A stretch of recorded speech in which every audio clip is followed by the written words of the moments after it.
رب اشرح لي صدري ويسر لي أمري واحلل عقدة من لساني يفقهوا قولي رب زدني علما رب زدني علما رب زدني علما۔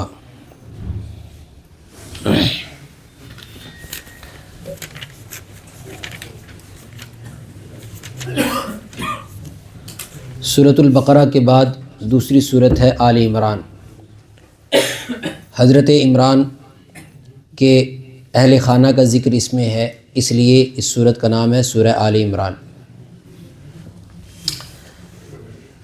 سورہ بقرہ کے اندر زیادہ تر رخ گفتگو کا یہودیوں کی طرف تھا، اس صورت کے اندر زیادہ تر رخ گفتگو کا عیسائیوں کی طرف ہے۔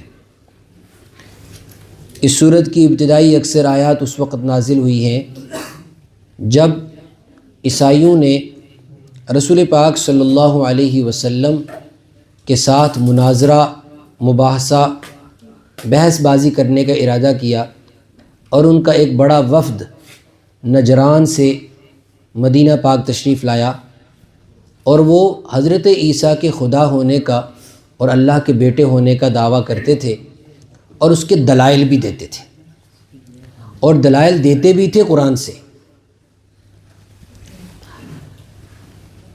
ان میں موٹے طور پر جن دلائل سے وہ استدلال کرتے تھے وہ کلمات تھے جن کلمات میں اللہ تعالیٰ نے حضرت عیسیٰ علیہ السلام کو روح سے تعبیر کیا، کلمت اللہ سے تعبیر کیا، اللہ کا کلمہ، اللہ کی خاص روح۔ تو وہ کہتے تھے کہ اللہ کا کلمہ یا اللہ کی خاص روح، اس طریقے کے الفاظ سے پتہ چلتا ہے کہ نعوذ باللہ حضرت عیسیٰ اللہ کا ہی جز ہے۔ لہٰذا جس طریقے سے اللہ تعالیٰ معبود ہے، اسی طریقے سے حضرت عیسیٰ بھی معبود ہیں، وہ اللہ کے خاص بیٹے ہیں، اللہ تعالیٰ نے انہیں خدائی میں شریک کر رکھا ہے۔ اس پر یہ آیتیں اتری۔ لہٰذا سب سے پہلی آیت کے اندر اللہ نے اپنا ہی تعارف کروایا کہ جو معبود بننے کے لائق ذات ہے اس کی یہ صفات ہیں، تم بتاؤ جس کو تم معبود قرار دے رہے ہو کیا ان میں یہ صفات ہیں؟ الف لام میم اللہ لا الہ الا هو الحی القیوم۔ اللہ وہ ہے جس کے ساتھ کوئی دوسرا خدا معبود اس کا شریک نہیں ہے۔ الحی وہ ہمیشہ سے ہے، ہمیشہ زندہ ہے، القیوم ہمیشہ قائم رہے گا۔ اور یہ دونوں صفتیں حضرت عیسیٰ کے اندر نہیں، وہ پہلے نہیں تھے، اور یہ تم بھی مانتے ہو کہ وہ اللہ کی مخصوص قدرت سے پیدا ہوئے۔ معلوم ہوا جو پہلے نہ تھا پھر وجود میں آیا، وہ معبود بننے کے لائق نہیں۔ القیوم، اور وہ قیوم ہمیشہ قائم رہنے والے ہیں، اور حضرت عیسیٰ ہمیشہ قائم رہنے والے نہیں ہیں۔ لہٰذا جو حی نہیں، جو قیوم نہیں، وہ معبود بننے کے بھی لائق نہیں۔ نزل عليك الكتاب بالحق مصدقا لما بين يديه وأنزل التوراة والإنجيل من قبل هدى للناس وأنزل الفرقان۔ اس آیت کے اندر عیسائیوں کو یہ بتایا گیا کہ نئے نبی کی ضرورت کیوں پڑی اور نئی کتاب کی ضرورت کیوں پڑی، کیوں نہیں انجیل کو مانا جا رہا، اب کیوں نہیں حضرت عیسیٰ علیہ السلام کو آخری نبی کے طور پر لیا جا رہا، اور ان کی شریعت کو منسوخ کر کے اب نئی شریعت کو قابل اعتبار قرار دیا گیا۔ اس کی وجہ نزل علیک الکتاب بالحق، پہلی بات تو یہ ہے کہ یہ کتاب آپ پر ہم نے اتاری ہے بالکل حق دے کر، اس کے اندر آپ کوئی چھپی ہوئی مشکوک چیز نہیں ہے۔ دوسری بات، اس کے حق ہونے کی یہ دلیل بھی ہے کہ یہ پچھلی کتابوں کو رد نہیں کرتی، مصدقا لما بین یدیہ، پچھلی کتابوں کی بھی تصدیق کرتی ہے۔ وانزل التوراۃ والانجیل، اور اللہ ہی نہیں اتاری کیا، تورات اور انجیل بھی، من قبل اس سے پہلے، ہدی للناس، ان کا مقصد بھی لوگوں کو ہدایت دینا تھا۔ بھئی سوال یہ ہے کہ اگر ان کا مقصد بھی ہدایت دینا تھا تو پھر کیوں قرآن کی ضرورت پڑی؟ کیوں نہیں تورات کو ہی جو ہے اور اچھے سے کر لیا گیا، اسی کو چلنے دیا جاتا جب وہ آسمانی کتاب تھی؟ یا تو قرآن یہ کہ بھئی وہ کچھ بھی نہیں تھا تو ٹھیک، اگر قرآن کہتا نہیں تصدیق بھی کرنی ہے اس کی، وہ سچی بھی تھی، تو پھر قرآن اس کو قابل اعتبار کیوں نہیں مانتا، یہ نبی اس کو قابل اعتبار کیوں نہیں مانتے؟ جواب دیا، فرمایا وہ پہلے جو کتابیں اتری وہ بھی لوگوں کی ہدایت کے لیے اتری، لیکن وَأَنزَلَ الْفُرْقَانَ، اب کتاب نہیں، اب کیا اترا؟ فرقان۔ کیا قرآن کا انداز ہے کہ اس میں تم نے قطر برید کر کے اس کے اندر تم نے تبدیلیاں کر دی، تم نے حق کو چھپا دیا، تم نے تعزیرات، تم نے قصاص کو، حدود کو چھپا دیا، جو احکامات ہلکے ہلکے تھے تم نے وہ لے لیے، جو تمہارے بڑوں کو، بادشاہوں کو، حکمرانوں کو نقصان پہنچاتے تھے وہ تم نے چھپا دیے، اور انبیاء کرام کے بارے میں الٹی سیدھے الزامات اور الٹی سیدھی باتیں گڑنا شروع کر دی۔ لہذا اب ضرورت تھی ایسی کتاب کی کہ جو پہلی کتاب کے حق اور باطل کو کیا کرے؟ الگ الگ کر دے، چھپے ہوئے حق کو باہر کر کے لائے، جو انبیاء پر الزامات لگائے گئے تھے ان الزامات کو دور کرے۔ خود حضرت موسیٰ کے بارے میں الزامات، حضرت عیسیٰ کے بارے میں الزامات، حضرت یوسف کے بارے میں الزامات وغیرہ وغیرہ، ان الزامات کو ختم کرے، صحیح تصویر کو، صحیح رخ کو، بات کے صحیح رخ کو واضح کرے، توحید کا صحیح زاویہ انسانیت کے سامنے پیش کرے۔ جو توحید تم لے کے آ رہے ہو کہ کوئی بات نہیں، اللہ بھی تو ہے لیکن ساتھ میں عیسیٰ بھی ہے، ساتھ میں جو ہے مریم بھی ہے، اور یہودی کہتے تھے ساتھ میں عزیر بھی ہے، یہ کون سی توحید ہوئی کہ اللہ بھی ہے اور عزیر بھی ہے، اللہ بھی ہے اور حضرت عیسیٰ بھی ہے، اللہ بھی ہے حضرت مریم بھی ہے، اللہ بھی ہے روح بھی ہے؟ فرمایا یہ نہیں چلے گا۔ انزل الفرقان، ایسی کتاب کی ضرورت تھی جو حق اور باطل کو کیا کر دیتا؟ الگ الگ۔ فرقان کے کیا معنی ہے؟ حق اور باطل کو الگ الگ کرنے والا۔ اس لیے آپ دیکھیں گے وہ پرانے قصے جو پرانی کتابوں میں تھے، انجیل اور تورات وغیرہ کے اندر، جب وہ قصے اس قرآن میں آئے ہیں تو بہت تبدیلیوں کے ساتھ آئے، بہت تبدیلیوں کے ساتھ۔ کیسی تبدیلیاں؟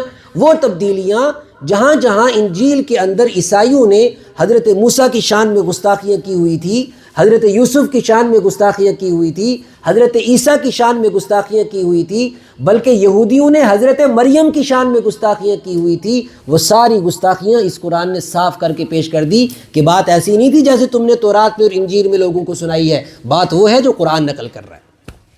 یہودیوں نے حضرت مریم پر الزام لگا دیا، اور انجیل کے اندر، تورات کے اندر حضرت یوسف کے بارے میں بہت سارے، حضرت داؤد کے بارے میں بہت سارے، حضرت سلیمان کے بارے میں بہت سارے الزامات گھڑے گئے۔ اس قرآن میں ان سارے الزامات کو رد کر دیا گیا، اس لیے اس قرآن کو کیا کہا جاتا ہے؟ فرقان۔ اللہ اکبر۔ ان اللہ لا يخفى علیہ شیء فی الارض ولا فی السماء، یہ سارے راز کس ذات نے کھولے؟ ان اللہ، بے شک اللہ وہ ہے، لا يخفى علیہ شیء فی الارض، جس پر کوئی بھی چیز چھپی ہوئی نہیں ہے، فی الارض، نہ تو زمین میں، ولا فی السماء، اور نہ ہی آسمان۔ انسان کیا اس کی کتابوں کے ساتھ چھیڑ چھاڑ کریں گے؟ هو الذی یصورکم فی الارحام، وہ تو وہ ہے جس نے تمہاری صورتیں بنائی ہیں تمہارے ماؤں کے پیٹوں میں، کیف یشاء، جیسے چاہیں، جس نے انسان کی صورتیں بنائی ماں کے پیٹ میں، لوگ اس کے دین کو بدل دیں، لوگ اس کے انبیاء پر کیچڑ اچھالیں، لوگ اس کے پیغمبروں کے بارے میں الٹی سیدھی باتیں کریں، لوگ اس کے پاکیزہ لوگوں کو جو ہے ان کی غلط تصویر پیش کریں، لوگ اس کی توحید کو مشکوک بنا کر پیش کریں، وہ ہرگز اس بات کو گوارا نہیں کرتا۔ لا الہ الا ہو، اللہ کے علاوہ کوئی معبود نہیں، العزیز، وہ غالب ہے، الحکیم، اور وہ حکمت والا ہے۔ پھر یہ جو کلمات فرمائے جن کو لے کر تم دلیلیں لے کر آئے ہو کہ حضرت عیسیٰ کو روح کہا، حضرت عیسیٰ کو اللہ کا کلمہ کہا، لہٰذا وہ بھی خدائی میں شریک ہو گئے، فرمایا یہ وہ باتیں ہیں جو تمہارے دماغ سے اوپر جاتی ہیں، تمہیں ان کی سمجھ نہیں ہے، اور اللہ نے دو طریقے کی آیتیں اتاری ہیں، کچھ آیتیں تو بالکل واضح ہیں، ہر انسان کو سمجھ آ سکتی ہیں، لیکن کچھ کلمات اللہ نے ایسے اتارے ہیں جن میں کچھ راز ہیں، اور وہ راز انسانوں کو سارے سمجھ آ جائیں یہ ضروری نہیں ہے، لہذا وہ ایمان والے جو پکے ایمان والے ہیں وہ صاف صاف آیتوں کو تو اچھے طریقے سے ان پر عمل بھی کرتے ہیں، ان کو سمجھتے بھی ہیں، اور جو ایسی آیتیں ہیں جو متشابہات ہیں، جن کے اندر اللہ کے رکھے ہوئے راز ہیں جو اللہ نے ہی نہیں چاہے راز کھولنے، تو ایمان والے ان متشابہات کے پیچھے اور ان راز والی آیتوں کے پیچھے نہیں پڑتے۔ بھئی اللہ جس کو راز رکھنا چاہے، انسان کون ہوتا ہے اس راز کو کھولنے والا؟ ان آیات کو کیا کہتے ہیں؟ آیات متشابہات۔ انہی متشابہات میں سے حضرت عیسیٰ کو روح کہنا، حضرت عیسیٰ کو کلمت اللہ کہنا، انہی متشابہات میں یہ سے بھی ہے۔ جیسے اللہ تبارک و تعالیٰ نے اپنے عرش کی جو ہے عرش کے بارے میں بتایا تو صحیح، لیکن اس کی کیفیات کو تفصیل سے نہیں بیان کیا۔ اللہ نے ید کا ذکر کیا، اللہ نے اپنی ساق کا ذکر کیا، اللہ نے اپنی تجلی کا ذکر کیا، اور سب سے پہلی جو آیت ہی اتری ہے سورہ بقرہ کی جو پہلی آیت ہے، اس کے الفاظ ہی بتاتے ہیں کہ اللہ کچھ راز رکھنا چاہتا ہے۔ الف لام میم حامیم قاف نون کاف ہا یا عین صاد الف لام را الف لام میم را. یہ وہ آیتیں ہیں جن کو متشابہات کہہ سکتے ہیں یا حروف مقطعات، جن کے راز صرف اللہ جانتے ہیں. تو ایمان والوں کی صفت بتائی. هو الذی انزل علیک الکتاب، اللہ وہ ہے جس نے آپ پر کتاب اتاری. منہ آیات محکمات، جن میں کچھ مضبوط واضح آیتیں ہیں. ہن ام الکتاب واخر متشابہات، اور کچھ دوسری آیتیں جو متشابہات کی قبیل سے. فاما الذین فی قلوبہم زیغ، وہ لوگ جن کے دلوں میں ٹیڑھا پن ہے، جو حق بات کی طرف آنا ہی نہیں چاہتے. فیتبعون ما تشابہ منہ، تو وہ متشابہات کے پیچھے جاتے ہیں، وہاں سے اپنے عقیدوں کو بھودے اور غیر مضبوط عقیدوں کو ثابت کرنے کی کوشش کرتے ہیں. اللہ تعالیٰ نے ہدایت پر آ جانے کے بعد گمراہی سے پناہ مانگنے کی دعوت دی. سورۃ آل عمران کے پہلے رکوع کے اندر ہدایت پر آ جانے کے بعد گمراہی پر جانے سے پناہ مانگنے کی دعوت دی. کیوں؟ اس لیے کہ یہودی بھی ہدایت پر تھے لیکن پھر وہ گمراہ ہو گئے، عیسائی بھی ہدایت پر تھے لیکن پھر وہ گمراہ ہو گئے. اس امت کو بھی بتایا اس امت میں بھی گمراہی کا خطرہ ہمیشہ رہے گا، اس امت میں بھی گمراہ کرنے والے لوگ ہمیشہ قائم رہیں گے. ایسے ایسے فتنے آئیں گے، ایسے ایسے فتنے آئیں گے کہ اچھا خاصا دیندار انسان اپنے ایمان کی حفاظت نہیں کر سکے گا. اللہ کے رسول صلی اللہ علیہ وسلم نے فرمایا قیامت کے قریب کقطع اللیل المظلم، ایسے فتنے آئیں گے جیسے تاریک رات کی تہیں، جیسے اندھیروں کی تہیں، ایسے فتنے آئیں گے. اور ایک ایمان والا اپنے آپ کو سمجھتا ہوگا بڑا پڑھا لکھا اور بڑا اپنے آپ کو جو سپیریئر سمجھتا ہوگا اور اس کا ایمان رخصت ہو چکا ہوگا. ایسے فتنے آئیں گے. اور ایک حدیث کے اندر فرمایا جیسے تسبیح اگر ٹوٹ جائے اس کے دانے جیسے گرتے ہیں، اس طریقے سے فتنے آئیں گے، اس طریقے سے فتنے آئیں گے. امانت داری ختم، حیا ختم، ایمان ختم، ضمیر فروشی عام ہو جائے گی. فرمایا حدیث کے اندر کہ ایک زمانہ ایسا آئے گا کہ کسی خاندان کے بارے میں لوگ کہیں گے فلانے خاندان میں ایک امانت دار ہوا کرتا تھا، فلانے خاندان میں ایک امانت دار ہوا کرتا تھا. اور حضور صلی اللہ علیہ وسلم نے فرمایا کہ رات کو انسان مومن سوئے گا، صبح کو کافر اٹھے گا. یہ کیا مطلب ہے؟ وہ ایسے عقائد بھون لے گا اپنے دماغ کے اندر، اور دجالی زمانے کے چھوٹے چھوٹے دجال اس کے دماغ میں ایسے عقائد بھریں گے اور ایسے سوالات اور ایسے شکوک و شبہات ڈالیں گے کہ ان شکوک و شبہات کی وجہ سے اس کا ایمان ضائع ہو جائے گا، نام اس کا مسلمان ہوگا. اور اس بات کو قرآن میں بار بار اہمیت دی گئی ہے، اس لیے بہترین شاندار دعا بھی سکھائی گئی اس کے لیے. وہ دعا مجھے سنانی ہے. فرمایا کیا؟ پہلے تو ربنا لا تزغ قلوبنا بعد اذ ہدیتنا وہب لنا من لدنک رحمہ انک انت الوہاب. اے ہمارے رب، لا تزغ قلوبنا، ہمارے دلوں کو ٹیڑھا نہ کرنا، بعد اذ ہدیتنا، اس کے بعد کہ تو نے ہمیں ہدایت دی، اسلام پر لایا، اسلام کے نور پر لایا. وہب لنا من لدنک رحمہ، اور ہمیں اپنی طرف سے خاص رحمت عطا کرنا. یہ خاص رحمت کیا ہے؟ ہدایت پر استقامت. انک انت الوہاب، بے شک تیری ذات عطا کرنے والی ہے، راستہ بھی تو ہی دکھاتا ہے، ہدایت بھی تو ہی دیتا ہے، اپنی رحمتوں میں تو ہی جگہ دیتا ہے. لہذا ہر مومن کو توجہ دلائی گئی کہ اپنے عقائد کو برباد نہیں کرنا. اور وہ لوگ جو علم کے اندر مضبوط ہیں، فرمایا علم کی مضبوطی کیا ہے؟ علم کی مضبوطی ہے خاموشی. علم کی مضبوطی کیا ہے؟ خاموشی. جو چیز دل میں نہ اترے، جو چیز کھٹکا پیدا کرے، جس چیز کے بارے میں پورا علم نہ ہو، اس چیز کے بارے میں انسان کیا رہے؟ خاموش رہے. زیادہ گفتگو نہ کرے اس کے بارے میں، جو سمجھ آتا ہے اس پر عمل کرے، سمجھنے کی کوشش کرے، ورنہ خاموش رہے. متشابہات کے بارے میں فرمایا والراسخون فی العلم، وہ لوگ جو علم میں مضبوط ہیں. جب علم میں مضبوط لوگوں کا یہ حال ہے تو میرے اور آپ جیسے لوگوں کا کیا ہوگا؟ علم میں مضبوط لوگ، قرآن کس کو کہتا ہے؟ وہ اللہ ہی جانتا ہے. والراسخون فی العلم، علم کے مضبوط لوگ، یقولون، وہ یہ کہتے ہیں آمنا بھی، ہم ایمان لائے، بس ہمیں نہیں پتہ، ہم اس پر ایمان لائے. تقدیر کا مسئلہ آ گیا، ایمان لائے. اور بہت سارے ایسے مسائل ہیں جہاں انسان جن میں جب زیادہ گھستا ہے تو اس کے ایمان کے ضائع ہونے کا بھی خطرہ ہے. ورنہ خاموش ہو جاؤ، جتنا تمہارے پاس علم ہے اسی کے مطابق تم کیا کرو؟ عمل کرو. والراسخون فی العلم یقولون آمنا به. بہت سارے ایسے مسائل ہیں، میں آپ چھیڑنا نہیں چاہتا، ورنہ بہت سارے ایسے مسائل ہیں جن کی وجہ سے آج امت کیا ہو رہی ہے؟ تباہ اور برباد ہو رہی. بھائی مثال کے طور پر آپ لوگوں کے سوالات سنو، الٹے سیدھے سوالات، ایسے سوالات جن کا اس کے عمل کے ساتھ اور ایمان اور عقیدے کے ساتھ کوئی تعلق نہیں۔